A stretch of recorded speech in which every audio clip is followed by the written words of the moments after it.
Welcome to the Bar Exam Toolbox podcast. Today we are talking about what the graders are looking for when they grade your bar exam. Your Bar Exam Toolbox hosts are Allison Monahan and Lee Burgess. That's me. We're here to demystify the bar exam experience so you can study effectively, stay sane, and hopefully pass and move on with your life.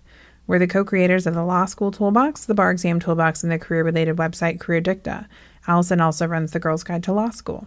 If you enjoy the show, please leave a review on your favorite listening app and check out our sister podcast, the Law School Toolbox Podcast. If you have any questions, don't hesitate to reach out to us. You can reach us via the contact form on barexamtoolbox.com, and we'd love to hear from you. And with that, let's get started.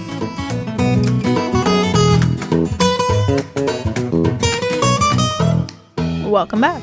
Today we're talking about what the bar graders are really looking for when they grade your bar exam answers. So we have not actually been bar graders ourselves, although Lee, you had the offer to be a bar grader. I did, and I turned it down because it's really bad money. Yeah, which is how you ended up starting your bar tutoring business. That's true. But we have had graders work for us over the years, and we've talked to a lot of them, and we have reviewed stacks and stacks and stacks of graded student answers and ungraded student answers. Yep. So we have a pretty good idea what the bar graders are looking for. And I think the problem here is most bar takers don't actually think that much about what the graders are looking for. So let's talk about that. Yeah. I think it's also important to just think about what it's like to grade these exams. I mean, if you've never been a TA, if you've never taught anything, it is weird to read a stack of questions that are all on the same thing. And yeah. It is hard. It is actually really hard work to do that. And it becomes kind of like Groundhog Day. It does. And you kind of get like visceral reactions when questions sometimes you see really weird stuff. Yeah. Like I remember I was working over the summers after my 2L year. Mm-hmm. I have such a clear memory of sitting in my office in London at this law firm, and I was tasked with reading the law review submissions.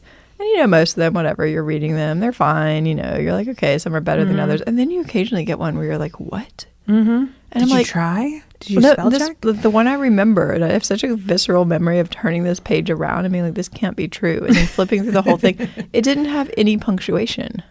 Like somehow all the periods you went to an Ivy League law had been school. stripped out. It's very strange. And someone submitted it with no punctuation. It was one of those things you're like, how do you even do that? I know. A student submitted a final exam to me once with no capital letters. I was just like flummoxed.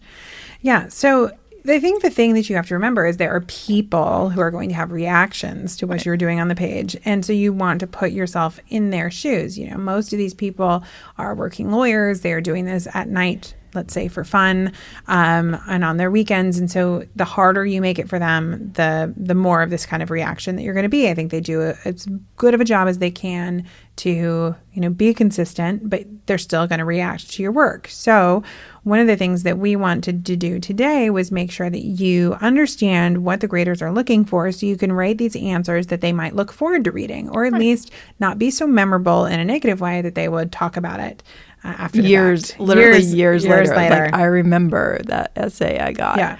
Yeah, I think that's right. I mean, your goal here is to blend in and maybe be slightly above average. Exactly. I had one grader tell me once that every paper, so the California exam is like from out of 100, although it's very, very hard to get towards 100. I don't even get. I don't think I've even seen an 80. I mean, I've seen an 80. I know that 85s are given out, but really you're going for like a 65. Right. And he's like, every exam has like a 60, and it's your job to either show me you deserve more or disappoint me and you get less, Right. And I think when you start to think about it that way, that you're basically kind of like coming in not quite passing, and you either need to prove to them that you're passing or then you affirm for them that you're supposed to fail, is kind of an interesting way when you think about the details of how you're going to present yourself. Right, so they're not starting you at 100. Right. They're kind of starting you at slightly below passing. Right. So you've got to give them that reason, and you have to give it to them quickly, because the reality is they are reading incredibly quickly. So if you spend an hour writing this, or say you spend 45 minutes writing it, because hopefully you've read the question and spent a little time outlining it. Mm-hmm. So say you spent 45 to 50 minutes writing it, you've turned out multiple pages. They're spending a few minutes grading it. Yeah, that's for the California exam. I mean, and the UBE answers are going to be even shorter because you only have 30 minutes to write. So they're spending just a couple of minutes to skim these answers. I mean, it really, it is really important that you understand that they're skimming and not carefully going through word by word, because as much as you might want them to cull through your answer like a law professor and give you the benefit of the doubt if something is not quite on point, they're not going to. No, I mean, if you bury some important issue, they are not going to find it. Yep. I mean, if you make it hard to find your analysis, they're not really going to look for it. Yep. I mean, you see this a lot actually in California because sometimes people get a second read, which means they were close enough to passing on the first try, but not quite. And so to be fair, the bar says, okay, we'll take a second look at your answers. However, scores can go up or down. Oh, yeah. I've definitely seen people kind of like tank the second read. Yeah. So sometimes it's interesting. And I mean, I've seen them not uncommonly go up or down as much as 10 points, which is really substantial. So that's the difference between like a 55, which is definitely failing, and a 65, which is passing. Yep. And it's kind of interesting when you think about like, well, what are these two people seeing differently? And I think a lot of the time it's just the second person is probably slowing down a little bit more, and they're either seeing like, oh, you know, you did talk about this, or actually it looked like you talked about this, and they got kind of swayed by that heading, but you didn't really do your analysis. Yeah. So the reality is if your issues aren't easy to spot, the grader's not going to be able to see them, and you're not going to get credit for them. And you know, you can't even assume you're going to get partial credit. You just might get no credit. I mean, the reality here is that if you leave points on the table because your stuff looks like a mess, that's on you. Yeah, and you know, the same person typically is reading the same question over and over again. So you can't really like, you know, fudge it. Right. It's kind of like they know what they're looking for. Yeah, exactly. So the other thing I think it's important to think about beyond the fact of how the graders are just reading the questions is that they are really looking for precision. And I think this word precision is something that isn't used enough in the bar prep world, because although you don't need to be a master at all of the law, but you need to be precise in what you talk about. Right. And I think that this is the most true with the MEE questions, where they're so short and on point that if you go off to left field and you start talking about something that you really are passionate about, or maybe you wrote a law review article about, or you know something about, they don't care. And I think this is why some very, very accomplished people, Ivy League lawyers or law students, I guess at that point they're Ivy League law graduates, but will often fail because they almost have like so much information that they're like, I want to give you my treatise on the Fourth Amendment. Yeah. And that's they're not... actually, it's just like, we actually just want you to give us the analysis on whether this one piece of evidence that we found in the trunk of the car is admissible or not. Exactly. It's like they missed the point. And I think that that is something you really have to practice, is making sure you're delivering the answers that you're looking for. I think that there's a common misperception that as long as an essay answer looks organized and is coherent, that it's going to pass. And that's just not always true. I mean, that helps, but only if you know the underlying law. Exactly. You've got to spot those issues that are triggered by the facts. And the more you use the facts precisely, the better. You know, if you've never done this and you're studying for the bar, I would really recommend that you take a minute and read the instructions. Nobody reads the instructions, right? Except people like me. And to be honest, I don't even think I read the instructions until I was teaching the bar. But what's interesting when you read the instructions is the instructions always focus on the fact that you need to do analysis. There's always some language in there that refers to analyzing the facts. There's not usually language in there that talks about rote memorization and of the law. I mean, the bottom line is nobody cares how much extra law you know if that law is not implicated by the question. Right. I mean, it's like, okay, it's really nice that you happen to have written a law review paper on this particular topic. However, that is not what we asked you about. Yeah. And I think this over focus on the law can really tank folks. And one of the first courses that we developed in the bar space was called our Writing of the Week program. We call it WOW, which we did to really show you how little law you actually need to know to execute a question. So in WOW, you get a video where we kind of talk through the law that you need to know. And when I first started developing that curriculum, even I, who had been doing this work for quite a few years, was like, oh, wow. Is that it? That's it. Like, it was like a few slides, you know, and you're like, huh. And then you do more and more and you're like, wow, the you need to know the right law, but you don't need to know that much law for each question. Well, and the other thing is a lot of these same topics come up over and over again. Right. So, once you start to do a set of videos or whatnot, you start to be like, oh, well, you really need to know, conspiracy if criminal law comes up, because accomplice liability is pretty commonly tested. Exactly. So we've done podcasts where I've just walked through essay questions for both California and the UBE. And I think that can also be helpful for you to just get an understanding of the scope of the law that's necessary to know for each individual questions. You don't need to know a treatise on wills and trusts. You just need to really know what a holographic will is. Right, exactly. Like, what are the requirements for a valid holographic will?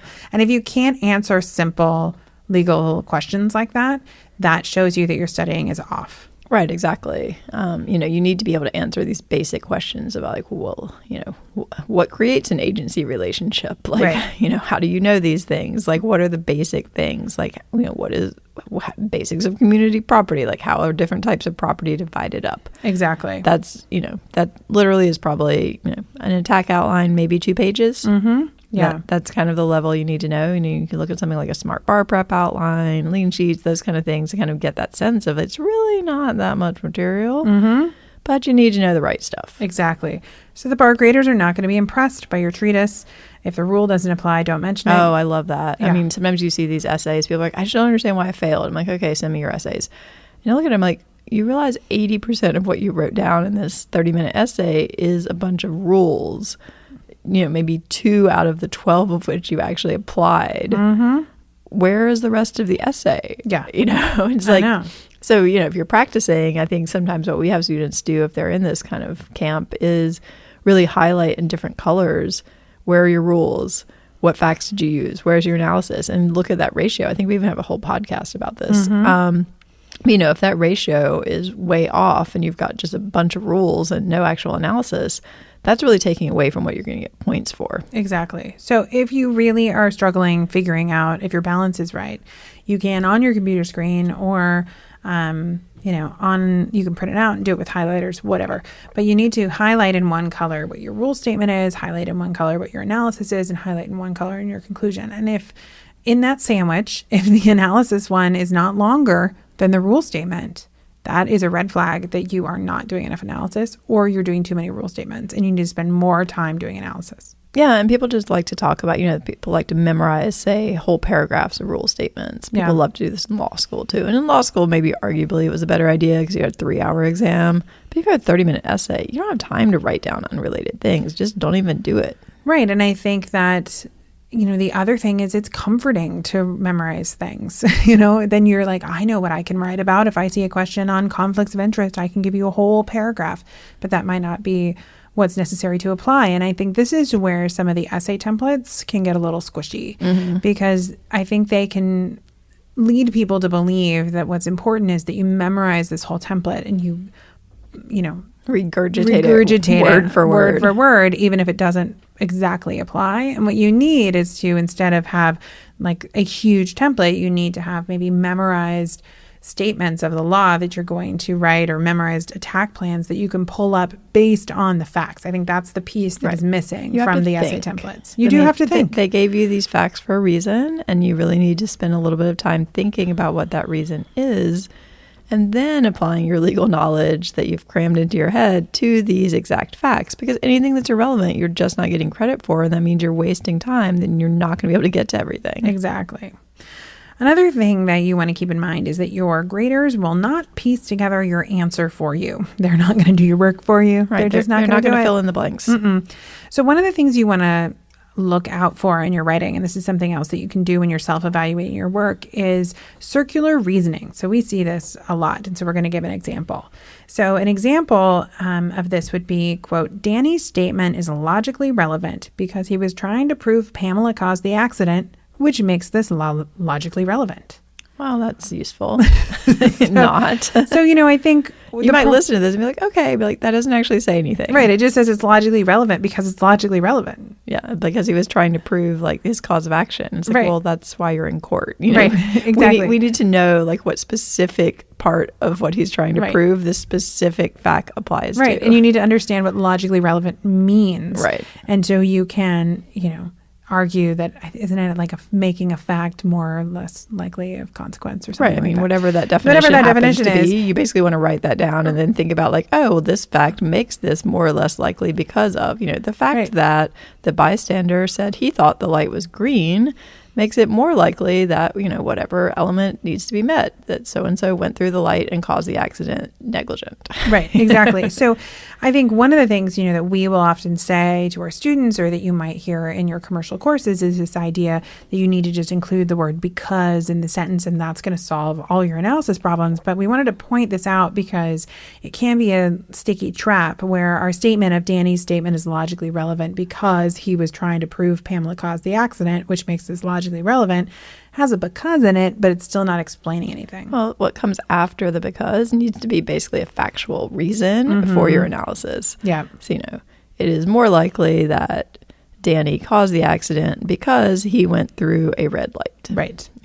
Exactly. And the bystander is saying he thought the light was green, so therefore, if he's correct, then Danny didn't go through a red light, so he's not likely to be negligent. Yep. So you might think something is obvious and doesn't need to be explained, but the problem is you have to spell it out because they're not going to give you the benefit of the doubt, and they're not going to read your mind. Well, no judge is going to do that either. Right. So this is good for practice. And when we were prepping for this podcast, I remember this blog post Allison wrote, like you wrote this a long time ago about talking to your grandmother. There's a great cartoon image that you used on this it's a little lady with her little cane.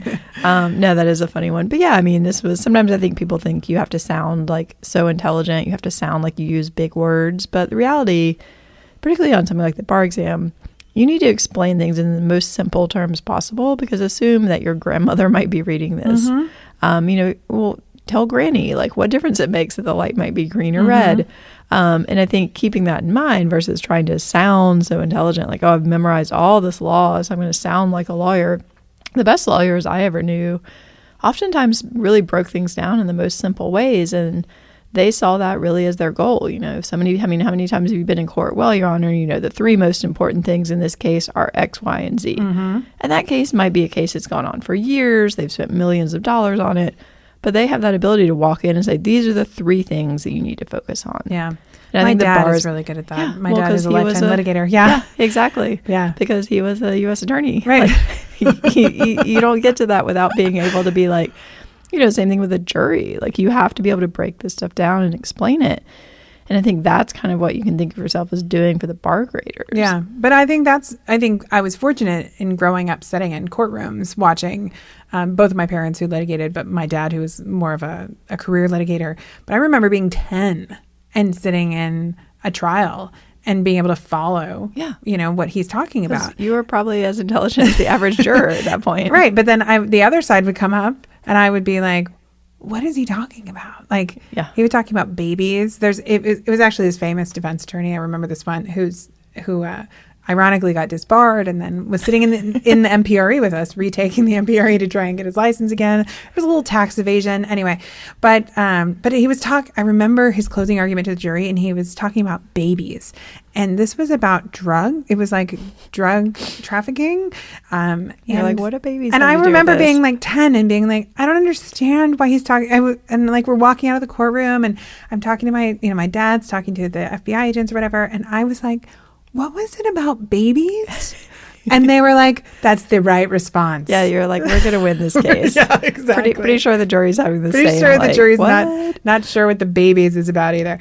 But, yeah, I mean, I remember when I was in sociology research methods class once, and a professor said, you can always tell when an academic doesn't really understand the argument they're trying to make, or their argument is weak, because suddenly the language gets a lot more convoluted. So if you're ever reading a paper and suddenly the language gets way fancier, they're like, they don't know what they're talking about here. And it's the same thing on the bar. If you try to make it sound good, but you are basically, BSing your way through, they're going to notice. They're going to notice, yeah.